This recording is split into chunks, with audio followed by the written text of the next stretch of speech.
Yun mga kaibigan, mukhang napalakas yata yung lamas at piga natin dito sa puso ng saging. Baka nadurog na yung anting-anting at sumama na dito sa katas ng puso ng saging na to. Magandang araw sa inyo mga kaibigan. Sa mga naniniwala sa agimat o anting-anting sa puso ng saging, ganito na lang ang gawin nyo para siguradong makuha nyo at mabusog pa kayo. Pero bago yan, mag-subscribe ka muna bilang suporta sa ating channel. Yan, ang una nating gagawin mga kaibigan, linisan muna natin at kunin natin to. Pagkatapos nyan mga kaibigan, tanggalin natin to. Itong parang posporo na to kasi matigas yan para hindi tayo mabulunan at mas maganda yung paglunok natin at mas masarap yung ating pagkain. Yan, linisan lang natin ng isa-isa. At kapag ganito na kinalabasan ng puso ng saging mga kaibigan, napakalambot na neto. Pwede na natin hatiin ito ng 4 na beses para makita natin kung totoo ngang may agimat dito sa loob nito. Pero sa nakikita ko mga kaibigan, wala pa yung agimat, pero subukan natin na hiwa-hiwain ng ganitong maliliit. Baka sakaling lumabas yung agimat, baka nagtatago lang.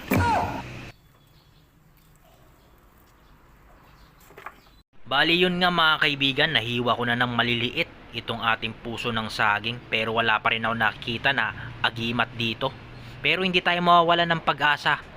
Lalamasin natin to ng asin para matanggal yung kanyang pakla at yung katas neto ay mawala.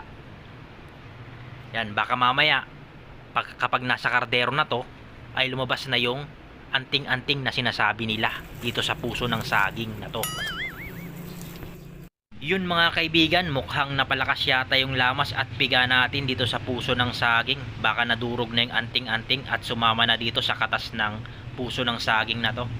Kaya itatapon na natin to at hugasan na natin ito at ilagay na natin sa kardero. Bali yan mga kaibigan, nilagay ko siya sa loob ng kardero para hindi makawala. At para sigurado, lutuin na lang natin siya. Gawin nating masarap na adobo. Bali ito nga pala yung mga gagamitin nating rekado.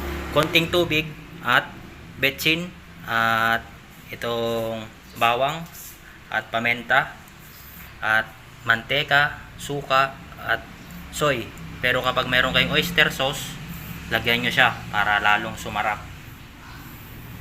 Yun mga kaibigan, bahala na kayong magtempla. At ngayon mga kaibigan, takpan natin. Baka tumalon. At hintayin natin na kumulo hanggang sa maluto. Yun mga kaibigan, bali ayos na, luto na. Ay, lagay na natin sa plato yung ating nilutong pusong saging. Yan, ito yung ating agimat mga kaibigan. Puso ng saging, alamat to. Alamat ng agimat. Sa puso ng saging.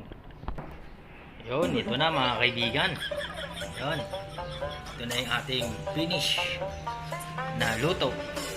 Yan o. Yan o, napakasarap na ito. Yan, adobo.